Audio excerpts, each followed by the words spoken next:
guys, and welcome to a new Wargame video today by me, Vulcan. Today I have you a 3 versus 3 on Gunboat Diplomacy, and this game promises to be a very good one. I'm playing with Bubblebox and Silver Raptor once again, and this is going to be using the deck that I have made a deck video on previously. So if you'd like to see all the information about the deck, what's in the deck and so on, and why we chose those particular units, please feel free to check out that link in the description of this video. Now, today we're going to be playing against Last Breath, John and Snake Dog, and as you can see, they are Captain, Second Lieutenant and Sergeant respectively.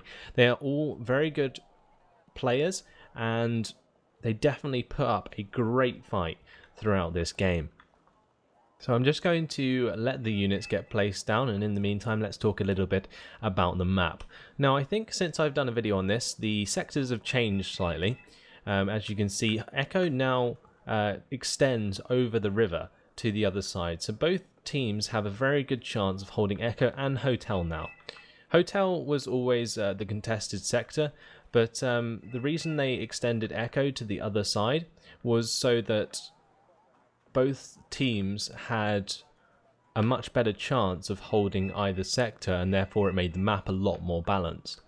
So there isn't so much of an advantage for either side now, except from the fact that maybe it's harder for the red side to capture Hotel and the blue side to capture Echo, because there is less cover for the blue side to capture Echo, as you can see at the back here, although you can put a command unit all the way back here, and that's pretty difficult to get to unless you have a big flank, but then it's pretty easy to spot because of all this open land down here.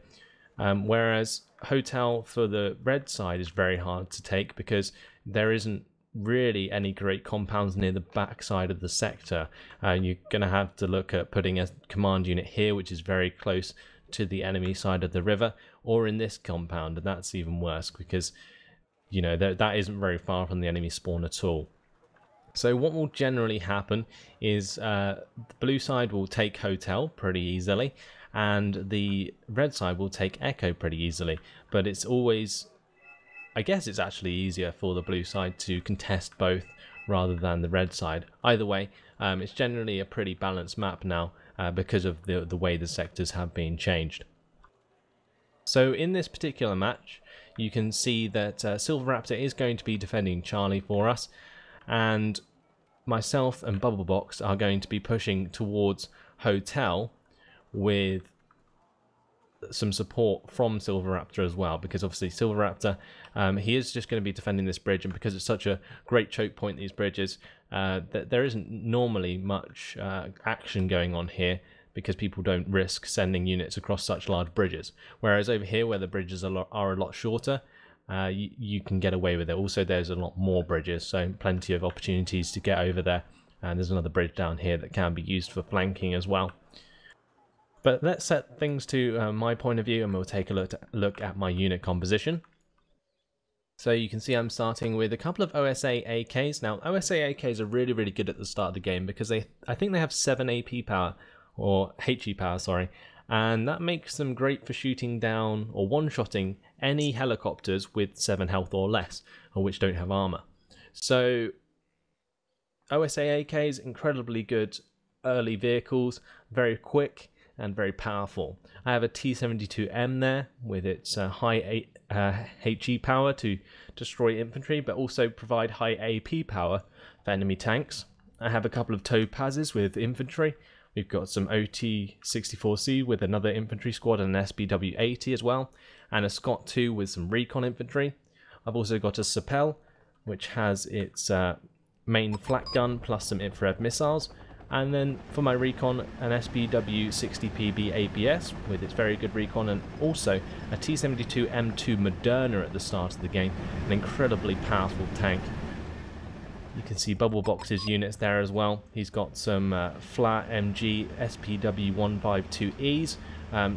Not the best units in the world. They have the 14.5mm machine guns, dual machine guns, reasonably good for taking down helicopters if they get into range, which isn't very often, but there we go. The Tatcha 148 there with some recon infantry, some more OT 810s with standard infantry and some ZSU 57-2s, which have some great fire support for ground units. They can also attack air units, so that's useful. A Sapel and a flat SFL 256, which is basically a Tunguska there following up as well. So you can see I pushed up an Mi-8T with my command infantry very early on to capture Elena. I've also got an Mi-24D here with some infantry landing across the river to basically distract whatever comes down the road there. So you can see the rockets from that Mi-24D actually hitting the TGB-13 pretty hard. Mirage 5F coming in, and that is going to bomb my Mi-24 before it lands, so they managed to get rid of that pretty easily.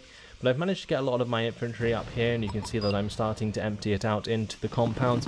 The Nibiski Bereti, I've got the Leka Pehota and the Formosa there, all trying to take down the APCs as they ride towards us, and VABs there and Saxon pushing in very, very quickly. I've got my LSTR-40s, also very, very good for taking out armoured vehicles. Those commandos para just getting absolutely wrecked with the help of my Mi-8T here, providing rocket support. T-72 M2 Moderna is going to be taking on this Leopard C2 Mexus for us, wiping that out with a couple of shots.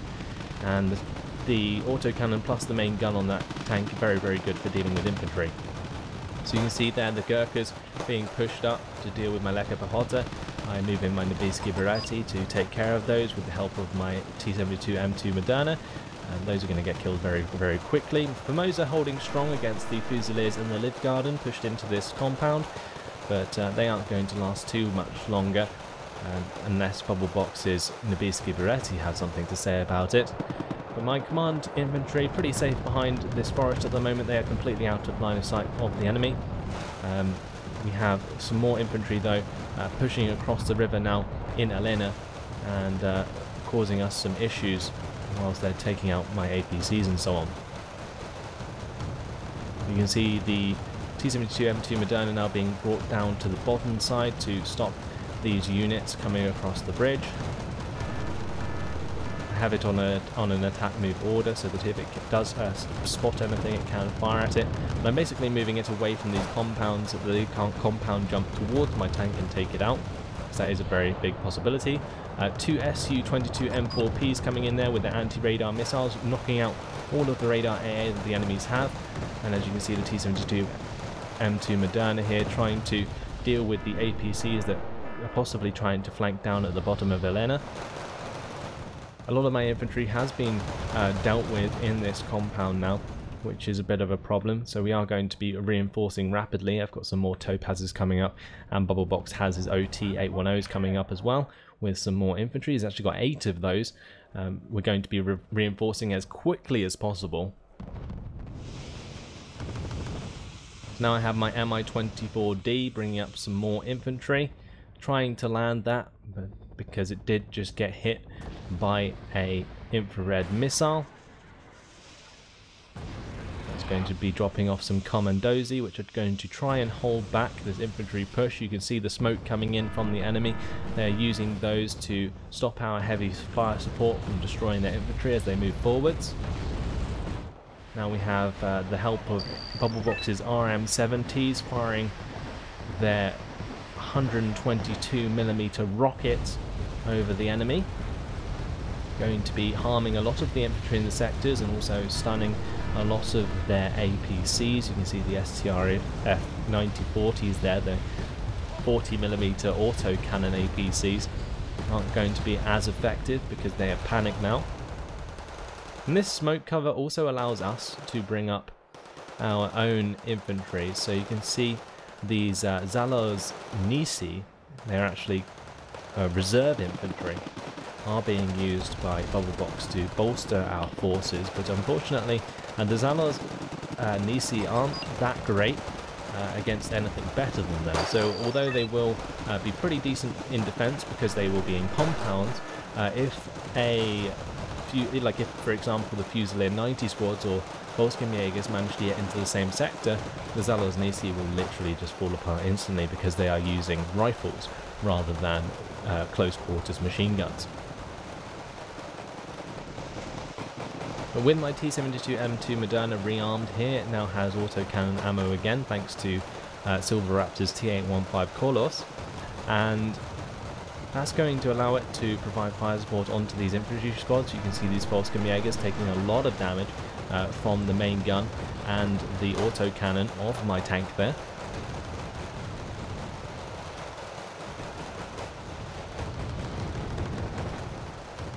An EOTS Hawk being brought up by Snake Dock. That is being pushed into the range of the ZSU-57-2, but is not going to be taken out as they notice that that's in a bad spot.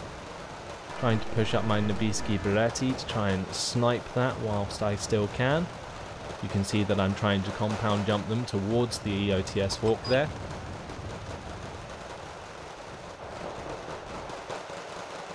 The T-72M2 Moderna actually being moved up to take on the Challenger 1 Mark 1 at the top there, currently hiding itself behind the building so that it's not in line of sight of everything coming up this road. But with my Nobiski Beretti putting themselves in a very vulnerable position on this farthest compound, I did decide to move them back so that they could continue their infantry engagement.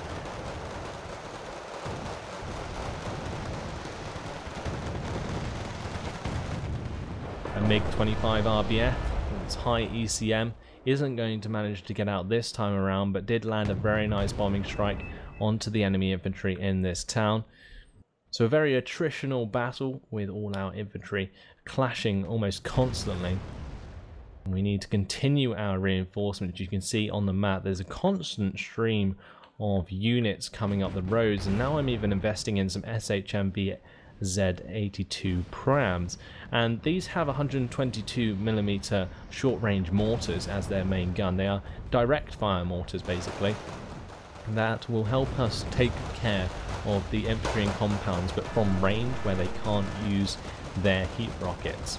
But again, the artillery coming in from Bubble Box going to be definitely slowing down the advance of any unit caught underneath that barrage, and my infantry again continuing to fight on as the units are panicked and giving my guys a very good chance at fighting back. We've got a cannon and Jagdpanzer there, and that's going to be fired upon by the 82mm heat rockets of the Lecker Pehorter.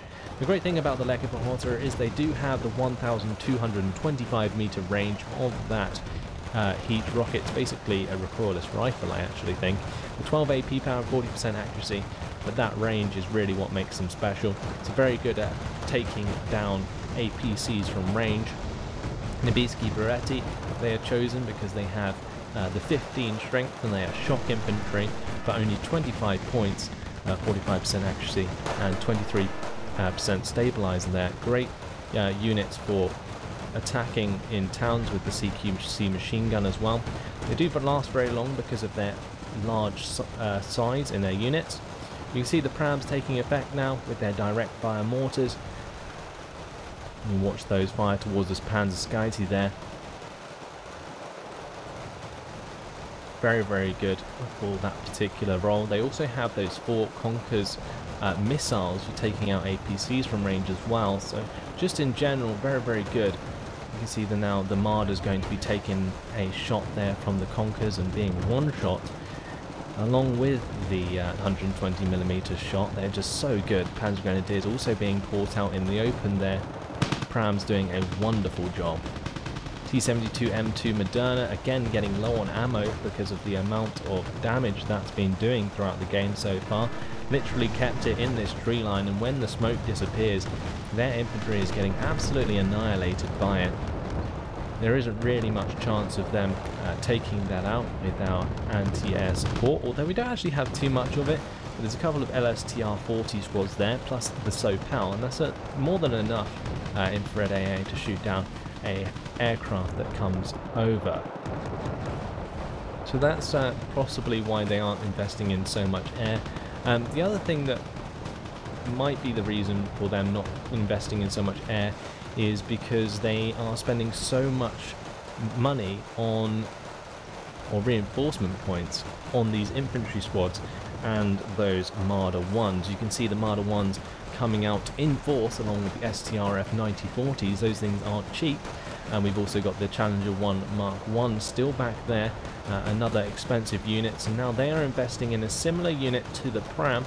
They've got their Centurion AVREs out on the field, and if I can't get to those with my tanks, they are definitely going to start doing a lot of damage to our infantry. So MiG-29 912A there, coming in for air support alongside the other one, but they are actually bringing in the napalm rounds along with the rockets on top of that.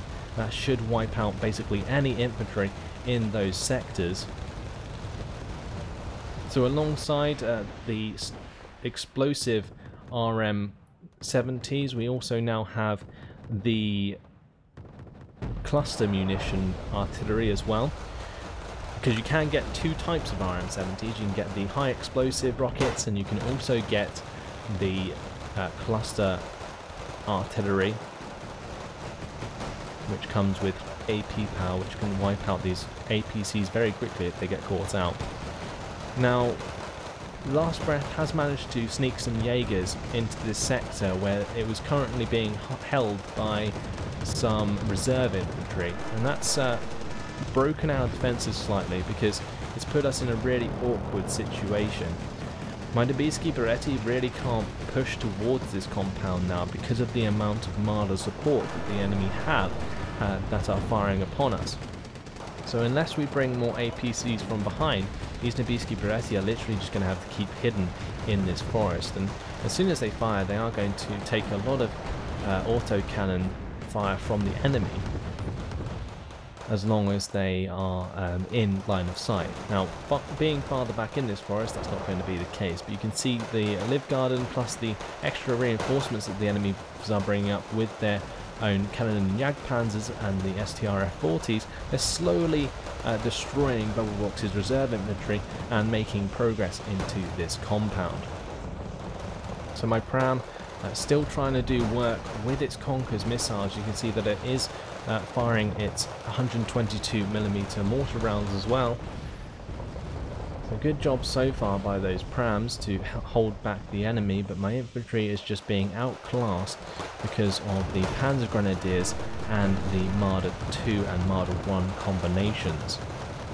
So again there, the Panzer Grenadier 90 is engaging a unit of my Dubisky Beretti, but the Marder 2 with the 50mm cannon is just going to tear apart that squad. So they have absolutely no chance.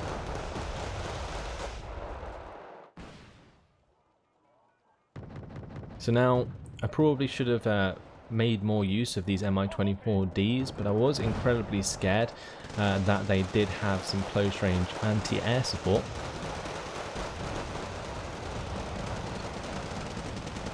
So that's why those aren't being pushed up just yet. But my T-72M2 Moderna still alive, the Pram still firing its rounds, and more smoke coming in for what looks to be another push from the enemy. They have their units very, very well spread for this artillery, and that was one thing that they did extremely well. And when you are dealing with large amounts of rocket artillery, spreading like this is very, very strong, because there's no way that you can basically cover this amount of land with, and be effective with rocket artillery. The idea with rocket artillery is that you would put maybe 3 units of rocket artillery to fire on the same area to absolutely annihilate anything that's in there. Whereas if you spread it out too much, not really much damage is done.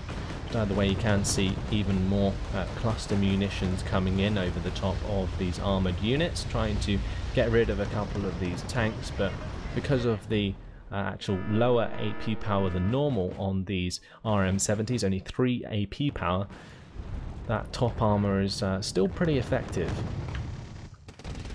So I've now brought up a second T-72M2 Moderna, using this little patch of smoke to move my T-72 outward and fire down the road a bit more. As soon as that starts to disperse, you can see that I'm reversing it into the forest now so that it doesn't get side shot by any of these tanks and APCs that are coming down from the top side.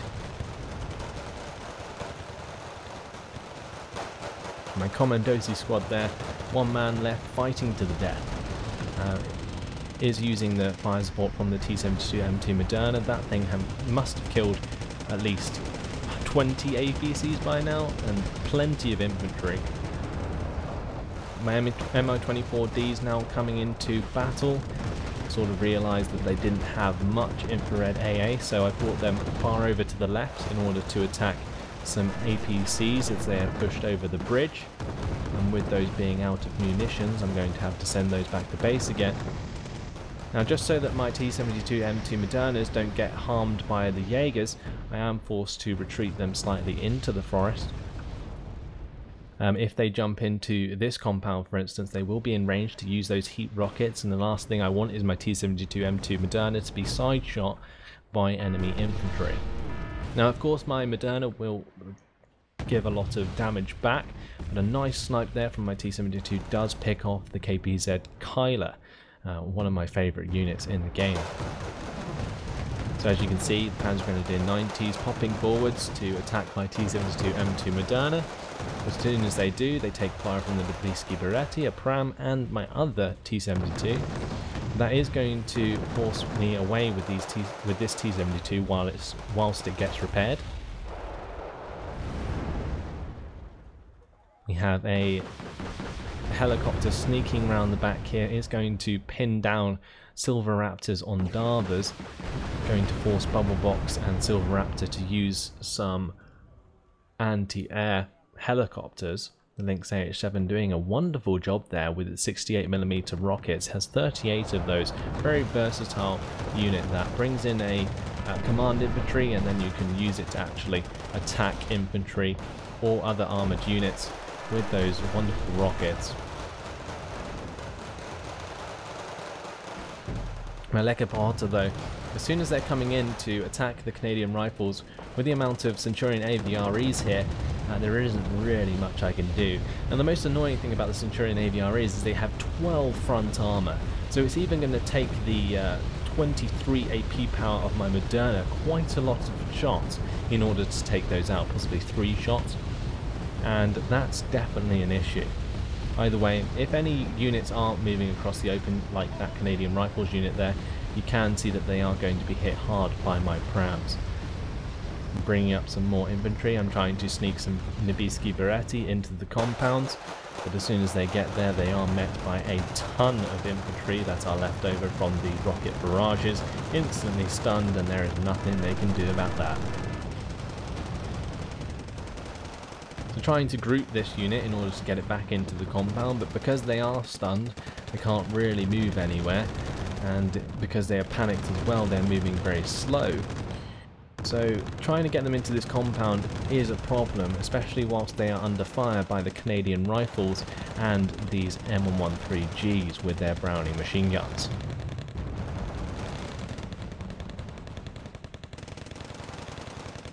So at this point, the Lubisky Beretti just do not want to get into this compound, and as soon as they do, it's now a bad idea because there isn't very many of them left. So now trying to push some Lubisky Beretti on the left side, see if we can challenge these Panzerskaiti and the Canadian Rifles, but again, there are just too many of them, and at this point, I do need the support of my T-72 Modernas, and now I've been placing them on the side of this hill. So up here, I'm basically using the height of the cliff to get better line of sight, and you can see that they could actually fire down into this compound and help my infantry whilst they're there. If I had more infantry, then I probably could have done a better job. You can see my Sapel here with its 23mm autocannon is trying to deal with these M113A1s, but is going to get stunned, and I'm forced to bring up my Lekka Pahota to help out. An A4K Kahu is brought up and takes out the Sapel. I originally thought that was going to be used to attack my Moderna, but then I noticed that the enemy had smoked them in order to get rid of that fire support. And with both of these Modernas being damaged by ATGM hits, I am forced to bring up some T815s in order to repair those. Some more MiGs coming in.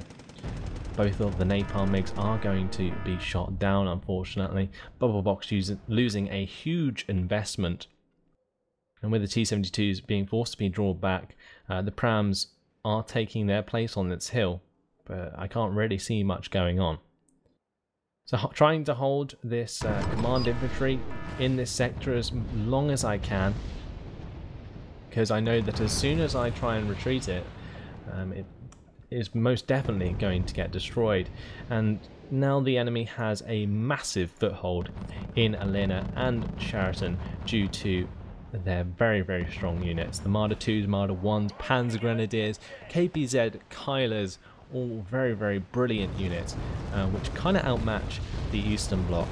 And all of us today, Bubblebox, myself and Silver Raptor, are using Eastern Bloc decks. So we are a little bit outclassed in terms of units, but either way, some great play coming out from the enemy team in order to push forward so effectively. Great unit compositions with the Centurion AVREs, some really nice quality infantry choices, and also the smoke, of course, is allowing them to push very, very hard towards us. So if I quickly put it to the neutral perspective, you can see I did try and sneak a Mi-24D to the left here and drop off some Commandozi, but the airstrike's now coming in, some F-16A Fighting Falcons, we got the Drake and WDNS and the F-111C, and of course my infantry not going to be lasting very long underneath that. So much being used to wipe out the infantry. So one Mi-24D does survive to fight another day, but just look at this on the map now. So much infantry. Panzer Skyty, very, very good value for money, especially with the STRF 9040s. We've got the Canadian rifles there, incredibly good infantry. Some Jaegers, like those Jaegers are just brilliant. They come in the Fuchs, just very good value for money again. KPZ-70 Kylers, possibly, in my opinion, one of the best tanks in the game, just purely for value for money. 120mm cannons with 20mm auto cannons. As soon as they come across any infantry, you can see my Commandozi there getting absolutely ripped to shreds with the help of the Marder 2s. And, well, as long as there's anything in this forest, it's not going to stay alive for much longer. So dropping out some more Commandozi, seeing if I'm in range in order to use those longer range RPGs. They have 875 meter range, but of course with all of the auto cannons basically instantly firing, there is nothing much I can do. Also the mortar support of the NM106s, we don't really have much chance to do anything about that. Bubblebox on the top right here is going to be trying for the Mi-4 strike, but doesn't really have enough of them to make a massive difference. The Flak Panzer Gepard A1 here, picking off Mi-4 after Mi-4. Also got the two SAS squads by the P4PC. They are also going to help take down these Mi-4s, and even more automatics. We've got the Wolverines, we've got the Storm HVMs, so much AA coming in there to stop that push. So anyway, my T-72 M2 Modernas, they are still alive. Silver Raptor's got one up here, which is in a bit of a precarious position, both of mine in this small patch of Greenland. This one sitting in the hedge, and this one just on a little bit of oasis, I guess you could call that. I don't know. But just a little bit of grassland, just hiding amongst the trees and bringing up some T-72Ms in order to push against the KPZ Kylers and try and make some ground back after Bubblebox pounds them with his rocket artillery.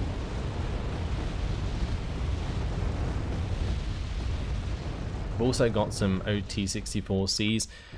These have got Lekkerpahotter with the longer range AT weapon, see if they can actually make a difference. And now I'm making a spread with my T-72M, some quick micro there in order to make that happen, and then I can basically just order them to all attack at the same time towards the enemy.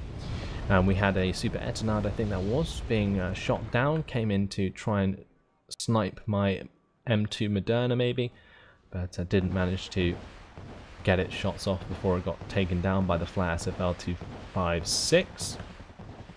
Was that 2S6? Is that 2S6? I think that's a 2S6. I always get confused between the S's and the 5s in this game. It's always been a problem. But either way, the OT-64Cs are trying to help the Lekkerpotter as they continue.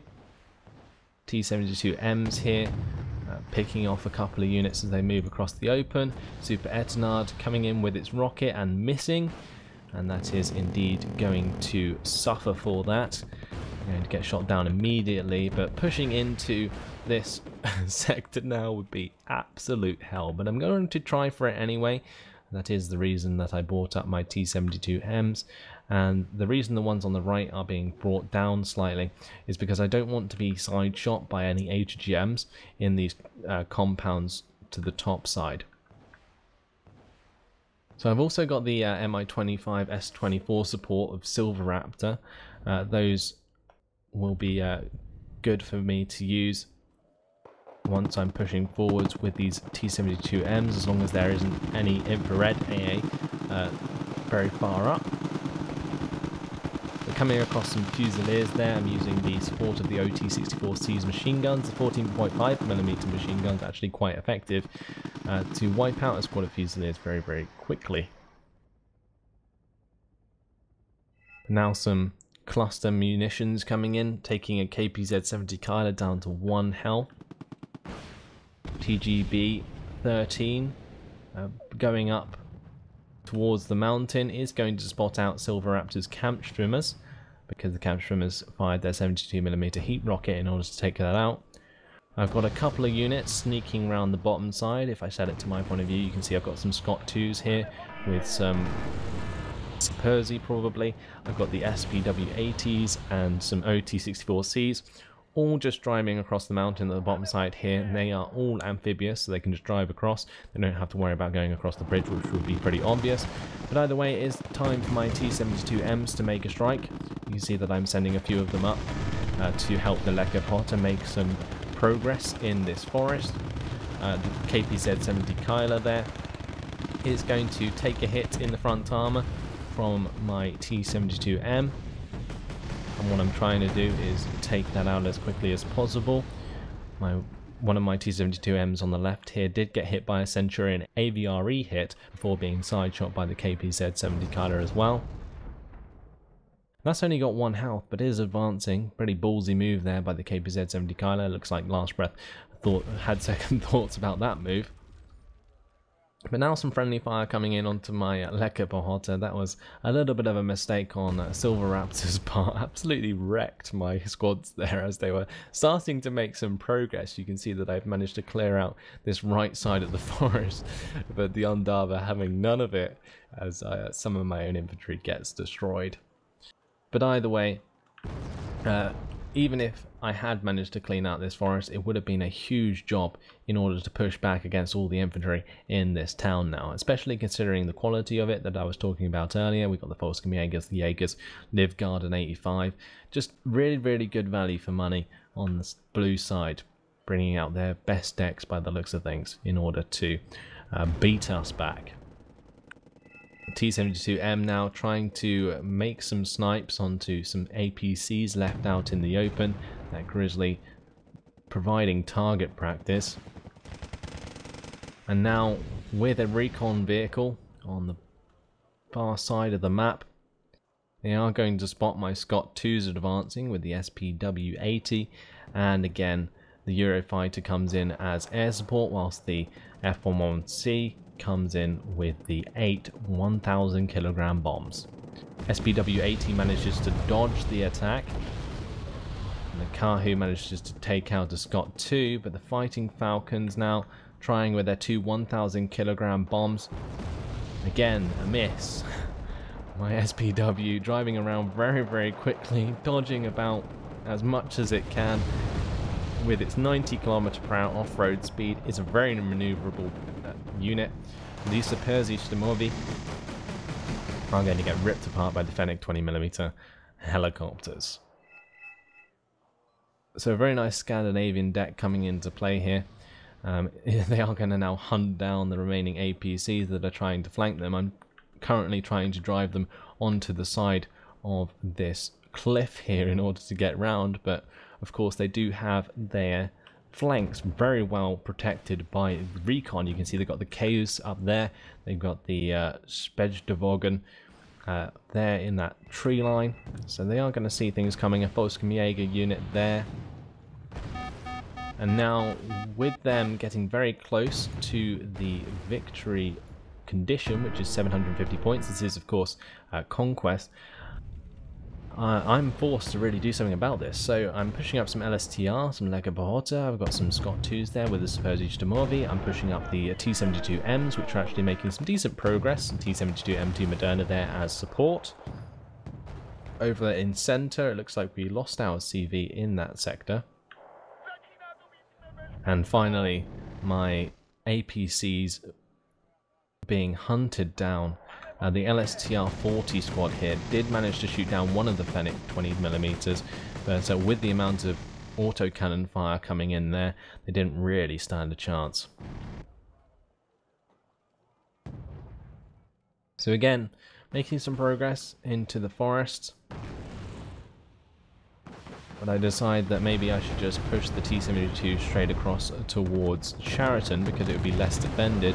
But again, the side shots now coming in from the Challenger 2 is going to do a lot of damage to these T-72Ms. T-72 M2 Moderna trying to deal with the Challenger 1 Mark 1 as well at max range is only going to be getting 3 damage a hit in the front armor. These T-72s, again, yeah, not going to last very long with the side shots coming in from the left side. Now, I was hoping my LSTR-40 squads here would be able to pick off a couple of these Kylers, but apparently not. We've got Silver Raptor with some of his own Lega Bahota, and my 2 T-72 M2 Modernas here, well, they're now going to be tag teaming at the enemy. The other one was previously down here getting repaired and rearmed, but now they are pushing up together. My T-72 M2 Moderna on the right here, taking HGM shots from the enemy. The Milan 2 there with its HGMs doing a fine job to pick off that tank, and now this T-72 M2 Moderna is down to 2 health and I'm forced to bring that back. Silver Raptor's pushed up his own, trying to pick off some units. Finally gets rid of the Challenger 1 Mark 1. Silver Raptor bringing in a MiG-23BN there, but that's going to get shot down. And although my LSTRs have done a lot of damage to these Kylers, they haven't actually managed to pick any off. Still over on this left side, some Lega Bahota proving troublesome to the enemy. The Fennec 20mm are going to finish those off eventually.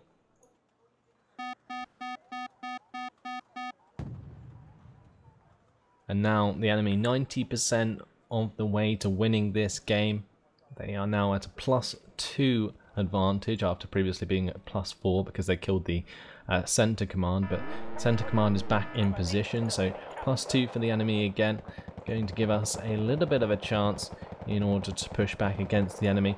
Now, earlier when I pushed in the T-72s to this forest, I probably should have done so with basically all my T-72s at once and tried to overwhelm the enemy. But the reason I didn't do that, or probably didn't do that, was because I was scared of the enemy airstrikes. Now, as you can see throughout this game, the enemy hasn't used many airstrikes offensively. They haven't just like tried to attack Gregory, for example, with their airstrikes because they know that we have AA there.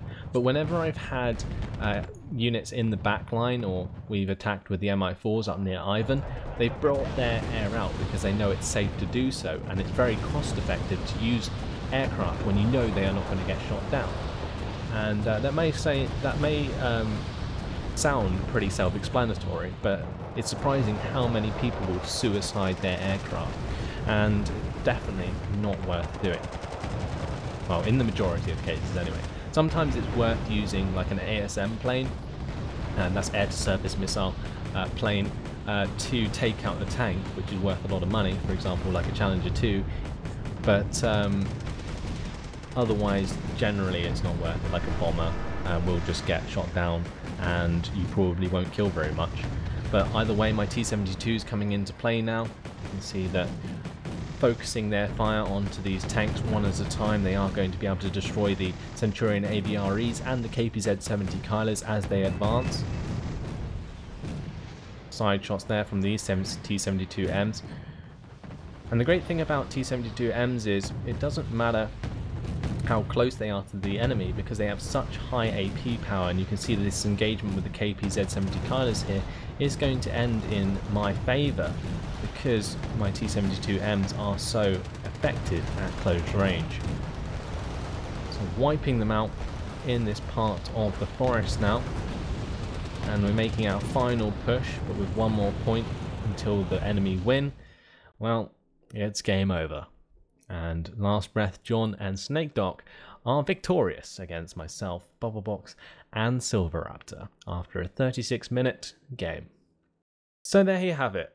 An awesome game. I absolutely loved playing this game, and you can see that even though they won, Last Breath got a negative kill death. We had John with only 600 more kills than losses, and Snake Doc, well, he had a pretty good game with almost doubling his losses. But either way, it just shows how much attrition there was throughout this game, and it also shows how Conquest plays out. It doesn't necessarily mean in Conquest that you have to get a good score as long as you win the game. I managed to get 3,089 kills to 3,220 losses, so I did pretty well myself. I think my it's a shame we can't still see the kills because it's the replay, but I think my Moderna, the kill list was like 2 pages long. It was ridiculous, and it just provided so much fire support during the early skirmishes in the game, which unfortunately we couldn't hold because of the quality of the enemy forces. But a very, very good demonstration of how to fight attritionally like that. I don't even know if attritionally is a word, but fighting through the attrition. Last Breath John, Snake Dot all did a really good job. They are a team themselves, so it was team versus team, but they worked together with the smoke, the infantry and APC support, also the Centurion AVREs, creating a great fire support network in order to cater for their infantry to push forwards. And that's what they did a lot better than we did in this scenario, and that's why they managed to push us out of that sector so effectively. But anyway, yeah, hopefully you guys enjoyed this. It was a very, very intense game. Now, if you'd like to obviously check out the deck that I was using, then make sure you have a look in the description. But in the meantime, thanks for watching. Hope you enjoyed it, and I'll see you in the next video. Goodbye.